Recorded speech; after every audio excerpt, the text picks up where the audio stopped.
We provide you the platform to turn your dreams into reality. Give wings to your aspirations with KR Mangalam University.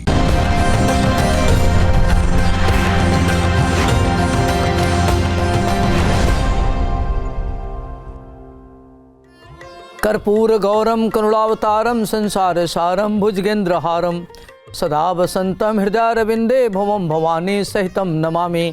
नमस्कार, मैं हूं ज्योतिषाचार्य doctor Arvind Tripathi. Luck गुरु show में आपका स्वागत है।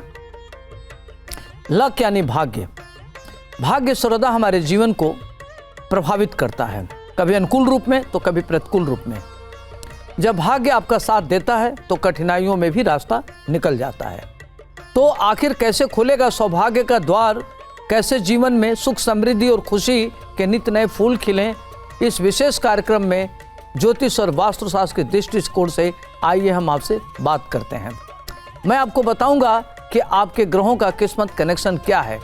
रोजगार, व्यापार, परिवार, संबंध, स्वास्थ्य यानी आपके जीवन के हर मोड़ पर आपको क्या करना चाहिए, क्या नहीं करना चाहिए, किन मंत्रों का जप करें, कैसी पूजा करें, किस देवता की पूजा करें, भाग्य लक्ष्मी को कैसे प्रसन्न करने, इसके लिए क्या उपाय है, इसके बारे में हम आपको विधिवत बताएंगे।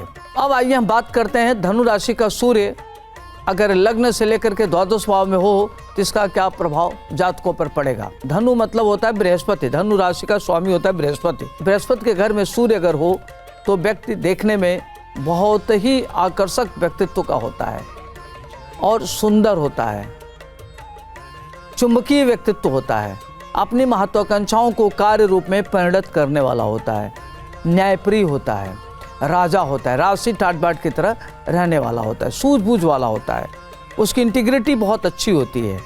ऐसे लोग देखने में सुंदर, सुशील, बुद्धिमान, विद्वत जनों का प्रिय और अध्यात्म में इनकी गहरी रुचि होती है।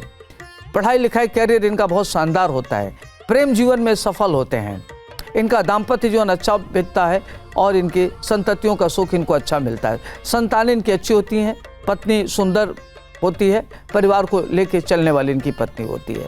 तो इनका घर परिवार में बहुत बड़ा योगदान होता है। ऐसे लोग कुल दीपक होते हैं और कुल को आगे बढ़ाने में इनकी अहम भूमिका होती है। पढ़ाई लिखाई कैरियर इनका काफ़ी बड़ा होता है और ये लोग देखा गया है कि साहित्य, मैथ, फिजिक्स इत्यादि में इनकी गहरी रुचि होते हुए देखा गया है।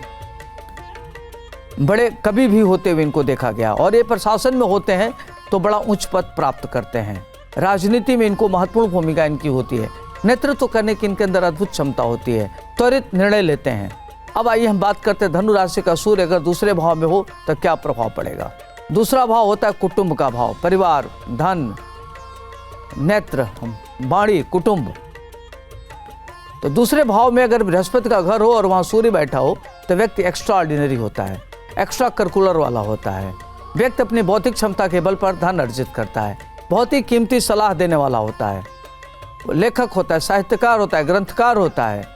व्यक्ति वर्सेटाइल होता है, मल्टी डायमेंशनल फील्ड से धन अर्जित करने वाला होता है और इस तरह के लोग विद्वत जनों के बड़े प्रिय होते हैं।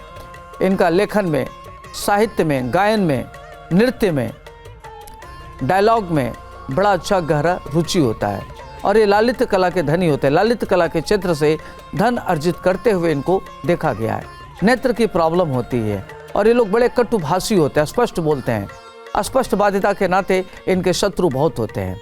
ये लोकप्रिय होते हुए भी लोग इनको पसंद नहीं करते। अब आइए हम बात करते हैं धनु राशि का सूर्य तीसरे भाव में हो तो इसका क्या प्रभाव पड़ेगा। तीसरा भाव होता है पराक्रम का, भाई का, और सहज भाव उसको बोलते हैं। तो अगर तीसरे भाव में धनु राशि हो तो ऐसे लोग आलसियों में श्रेष्ठ होते हैं, महान आलसी होते हैं। इनको कल कोई चीज़ आज न करके कल करने की आदत होती है, कल पर ये टालते हैं, जिसके नाते इनके कार्य पिछड़ जाते हैं और राशि ठाट बाट के होते हैं और दूरदर्शी होते हैं, विजनरी होते हैं। लेकिन सूर्य तीसरे भाव में होने से सूर्य श्रेष्ठ फल का दाता होता है। तो सूर्य और बृहस्पति एक साथ अगर मिल जाए तो होता क्या है कि व्यक्ति बहुत न्यायप्रिय होता है, कूटनीतिज्ञ होता है, नीतिज्ञ होता है, परिवार में जो उसका दायित्व होता है, जो जिम्मेदारियां होती हैं, उसको बखूबी निभाने वाला होता है। बहुत ही बुद्धिमान होता है और विद्वानों का प्रिय होता है, विद्वत जनों में उसकी लोकप्रियता होती है और हमेशा आइडियोलॉजी में काम करने वाला होता है। ईमानदारी से अपना जीवन यापन करता है। दाम्पत्य जीवन उसका बहुत अच्छा होता है, अपने भाई बहन का सुख उसको बढ़िया मिलता है और परिवार को लेकर के चलने वाला होता है। गणित, फिजिक्स, साहित्य का ज्ञाता होता है। अतीन्द्रिय ज्ञान उसकी बहुत अच्छी होती है, उसके ऊपर आध्यात्मिक कृपा होती है। शत्रु, उसके गुप्त शत्रुओं की संख्या में वृद्धि होती है। जितने शत्रु उसके बढ़ते उतनी मजबूत होता है। प्रतिकूल परिस्थितियों में भी वह काफ़ी आगे बढ़ जाता है। शत्रु, उससे जो भी उसके शत्रु होंगे वो बर्बाद हो जाते हैं। शत्रु उसका कुछ नहीं बिगाड़ पाते। ऐसे लोगों को देखा गया कि लोग अजात शत्रु होते हैं। अब आइए हम बात करते हैं चतुर्थ भाव में धनु राशि का सूर्य हो तो इसका क्या प्रभाव पड़ेगा। चतुर्थ भाव होता है माता का भाव, भूमि का भाव, नौकर का भाव, गाड़ी, सुख, वाहन, सुख से संबंधित चीज़ों को देखा जाता है। तो कहते हैं कि धनु राशि में अगर सूर्य हो तो ऐसे लोग बड़े लोकप्रिय होते हैं, बड़े न्यायप्रिय होते हैं, लोगों के लिए न्याय करने में माहिर होते हैं। और सूर्य अगर हो तो ऐसे लोगों को ऊंचे पद पर प्राप्त करते हुए देखा गया है। व्यापार के क्षेत्र में बड़ा व्यापार करते हैं, माता के प्रिय होते हैं, पारिवारिक दायित्व को पूर्ण करने में सफल होते हैं और बहुत ही टेक्निकल तरीके से अपने कार्य को करते हैं। इनको नौकरी इत्यादि के सुख में कमी रहती है, नौकरी इनको बहुत तंग करते हैं। गाड़ी इत्यादि का सुख मिलता है, माता का सुख मिलता है, प्रॉपर्टी इत्यादि इनको विरासत में मिलता है। खुद अपने मेहनत से भी धन अर्जित करते हैं और प्रॉपर्टी इत्यादि बनाते हैं, लेकिन बहुत ही ईमानदारी से अपना जीवन यापन करने वाले होते हैं। आध्यात्मिक होता है, अध्यात्म में इनकी गहरी रुचि होती है। पढ़ाई लिखाई करियर इनका बहुत अच्छा होता है। प्रेम जीवन में सफल होते हैं, इनको लोगों का सुख मिलता है। इनके मित्र अच्छे क्वालिटी के होते हैं और अच्छे लोग होते हैं। इनके जो साथ संबंध होता है इनका बहुत ही अच्छा होता है। अब आइए हम बात करते हैं धनु राशि का सूर्य अगर पंचम में हो तो इसका क्या प्रभाव पड़ेगा। पंचम भाव होता है विद्या, बुद्धि, संतान, इंट्यूशन, प्रारब्ध। तो धनु राशि हो, पंचम भाव हो तो क्या पूछना, अगर वहाँ सूर्य हो तो ऐसे लोग एक्स्ट्रा ऑर्डिनरी होते हैं, एक्स्ट्रा करिकुलर वाले होते हैं, असाधारण प्रतिभा के धनी होते हैं। इनकी स्मरण शक्ति बहुत तीव्र होती है, पढ़ने लिखने में काफ़ी अच्छे होते हैं और बड़े लोकप्रिय होते हैं और उच्च शिक्षा ग्रहण करने वाले होते हैं। कुछ पढ़ाई पढ़ने के लिए विदेश भी जाते हैं। इनका आध्यात्मिक गुण इनके अंदर होता है, आध्यात्मिक होते हैं और ये स्थित प्रज्ञता की स्थिति में आ जाते हैं और ये हर चीज़ में एक्सट्रीमिस्ट होते हैं, राग द्वेष से मुक्त होते हैं, कभी किसी चीज़ से बहुत ज़्यादा प्रभावित नहीं होते। इनकी संतानें बहुत अच्छी होती हैं, उच्च कोटि की संतानें होती हैं, उच्च कोटि के संतानों के पिता कहलाते हैं। ये अपने हर रिश्ता को बड़े बखूबी निभाने में माहिर होते हैं, अच्छे पिता होते हैं, अच्छे पुत्र होते हैं, अच्छे पति होते हैं। तो संबंधों में इनका निर्वाह बहुत अच्छा होता है। प्रेम जीवन में सफल होते हुए इनको देखा गया है। इनके अतीन्द्रिय ज्ञान बहुत अच्छी होती है, लोग हाईली क्वालिफाइड होते हैं। ये लोग खास तौर से न्याय के क्षेत्र में उच्च पद पर प्राप्त करते हुए देखा गया है। टेक्निकल फील्ड में इनकी पढ़ाई होती है और इंडस्ट्री इत्यादि बड़े लेवल पर लगाते हैं ये। अब आइए हम बात करते हैं धनु राशि का सूर्य अगर छठे भाव में हो तो इसका क्या प्रभाव पड़ेगा। छठे भाव में अगर सूर्य धनु राशि के घर में हो तो आप शत्रुओं में बड़े लोकप्रिय होंगे, आपके शत्रु भी प्रशंसक होंगे और आप अजात शत्रु होंगे। नेत्र की प्रॉब्लम होगी, हड्डी की प्रॉब्लम हो सकती है, पाइल्स की दिक्कत आपको हो सकती है, खान पान में दिक्कतें रहेगी और इस तरह के लोगों को देखा गया कि आँख कान नाक की भी समस्याएं होते हुए देखा गया है और छोटी छोटी बात को लेकर परेशान होते हैं और बहुत ज़्यादा ओवर थिंकर होते हैं, अपने को हमेशा अंडर एस्टिमेट करते हैं ये और छोटी छोटी बात को लेकर के इनका मन उद्विग्न हो जाता है। खर्चे इनके बहुत होते हैं तो खर्चों को लेकर परेशान होते हैं। प्रॉपर्टी जब खरीदते हैं तो विवादित हो जाता है तो इनको बड़ी संघर्ष का सामना करना पड़ता है, आगे बढ़ते हैं। तो इनको आगे बढ़ाने में कैटलिस्ट के काम करते हैं इनके एनिमी, शत्रु। जितने इनके बड़े शत्रु होंगे उतने तेजी से आगे बढ़ेंगे। शत्रु इनके बहुत बड़े बड़े होते हैं, छोटे शत्रु नहीं होते। षड्यंत्रकारी हमेशा इनके साथ विफल रहेंगे और इनको हमेशा पूर्वाभास हो जाएगा कि इनके साथ क्या होने वाला है। तो अपने को सचेत रहते हैं और आध्यात्मिक शक्ति के बल पर ये आगे बढ़ते हैं। अब आइए हम बात करते हैं सप्तम भाव में धनु राशि का सूर्य हो तो उसका क्या प्रभाव पड़ेगा। धनु राशि बृहस्पति का घर, सातवां भाव पति या पत्नी। तो अगर वह पुरुष है तो उसकी पत्नी बहुत अच्छी होगी, पढ़ने लिखने वाली होगी, विदुषी होगी, काफ़ी इंटेलिजेंट होगी और परिवार को लेकर चलने वाली होगी और दाम्पत्य जो है ऐसे लोगों का बड़ा अच्छा होता है और देखने में सुंदर, good looking, smart, extremely beautiful होगी।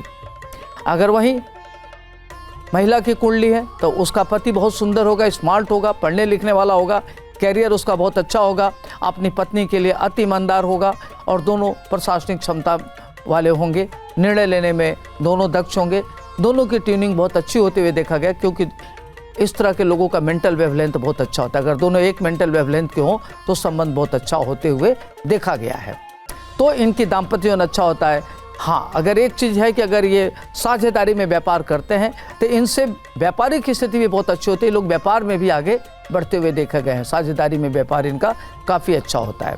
तो लोग real estate, property, mines, gold और कॉस्मेटिक इत्यादि के क्षेत्र से, शिक्षा के क्षेत्र से लोग काफ़ी बड़े लेवल पर धन अर्जित करते हुए देखे गए हैं।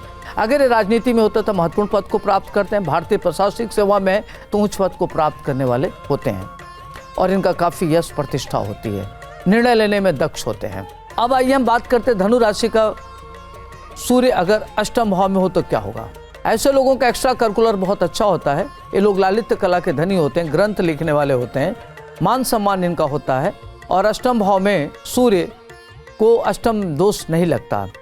ये लोग धनी होते हैं, प्रारब्ध के वशीभूत काफ़ी आगे बढ़ते हैं और इनकी आध्यात्मिक शक्तियाँ इनकी मदद करती हैं। लेखक होते हैं, साहित्यकार होते हैं, धन धान से परिपूर्ण होते हैं, माता पिता के भक्त होते हैं, नौकर इत्यादि का इनको सुख मिलता है, देश विदेश की यात्रा करने वाले होते हैं और ऐसे लोगों को महान उन्नत करते हुए देखा गया और इनकी प्रशासनिक क्षमता काफ़ी अच्छी होती है। इन लोगों को फिल्म बनाते देखा गया, खेल के क्षेत्र में बहुत आगे बढ़ते हुए देखा गया है। तो जहाँ भी होते हैं काफ़ी महान उन्नति करने वाले होते हैं। अब आइए हम बात करते हैं धनु राशि का सूर्य अगर नवम भाव में हो तो इसका क्या प्रभाव पड़ेगा।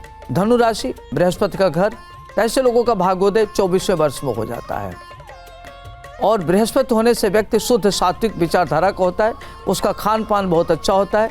ऐसे लोग बड़े महत्वाकांक्षी होते हैं, अपने महत्वाकांक्षाओं को कार्य रूप में परिणत करने वाले होते हैं, अद्भुत क्षमता के धनी होते हैं, अपरिमित ऊर्जा होती है, कभी भी किसी कार्य से घबराते नहीं हैं, प्रतिकूल परिस्थिति में इनके हौसले बढ़ जाते हैं, उच्च शिक्षा ग्रहण करने वाले होते हैं, भाग्यशाली होते हैं, आध्यात्मिक होते हैं और कम मेहनत में महान उन्नत करने वाले होते हुए देखे गए हैं।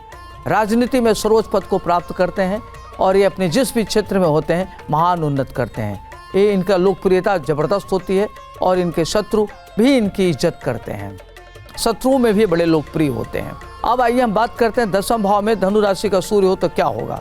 दसम भाव बृहस्पति का घर, वहाँ सूर्य, ऐसे लोगों को न्यायाधीश होते हुए देखा गया है।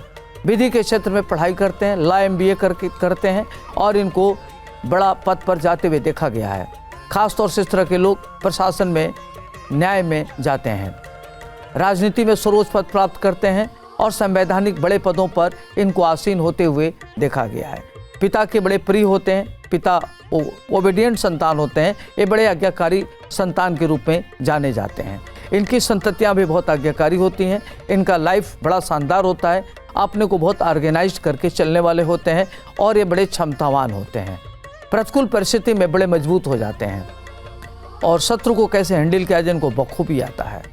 पारिवारिक दायित्व को पूर्ण करने में सफल होते हैं, पिता का ध्यान रखते हैं और माता पिता के प्रति इनका अटूट आस्था होता है। अद्भुत इनके अंदर मान सम्मान करने की क्षमता होती है और बड़े न्यायप्रिय होते हैं और न्यायप्रियता इनकी प्रवृत्ति में होती है।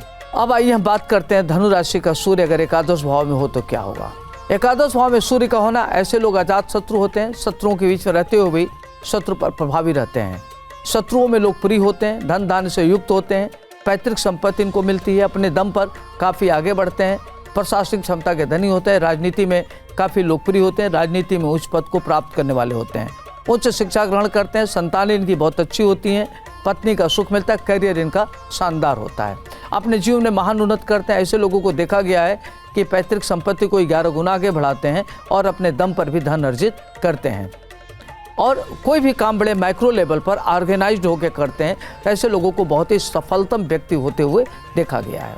अब आइए हम बात करते हैं धनु राशि का सूर्य अगर द्वादश भाव में हो तो क्या होगा।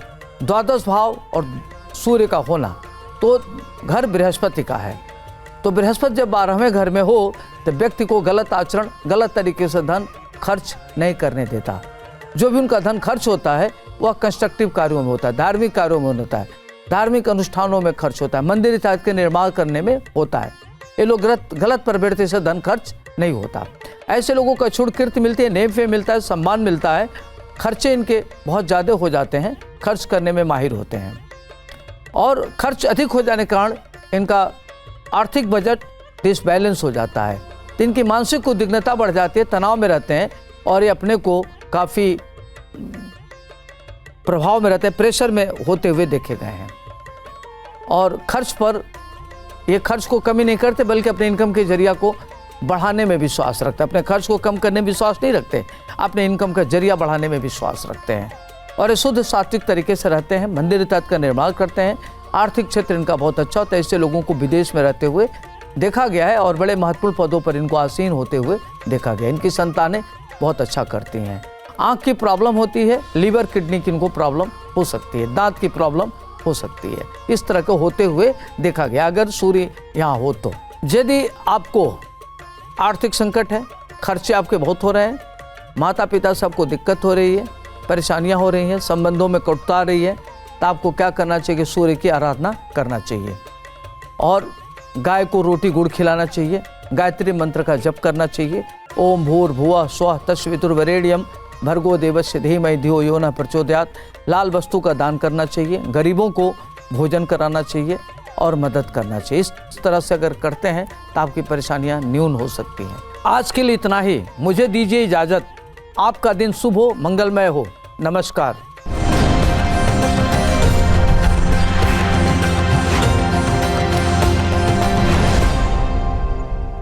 जहाँ भक्ति है हर शब्द में, कथाओं में छुपे हैं दिव्य रहस्य और ज्योतिष देता है जीवन को दिशा। धर्म से जुड़ी हर बातों को जानने के लिए हमारे चैनल स्तुति को सब्सक्राइब करें। चैनल पर जाने के लिए इस लिंक पर क्लिक करें।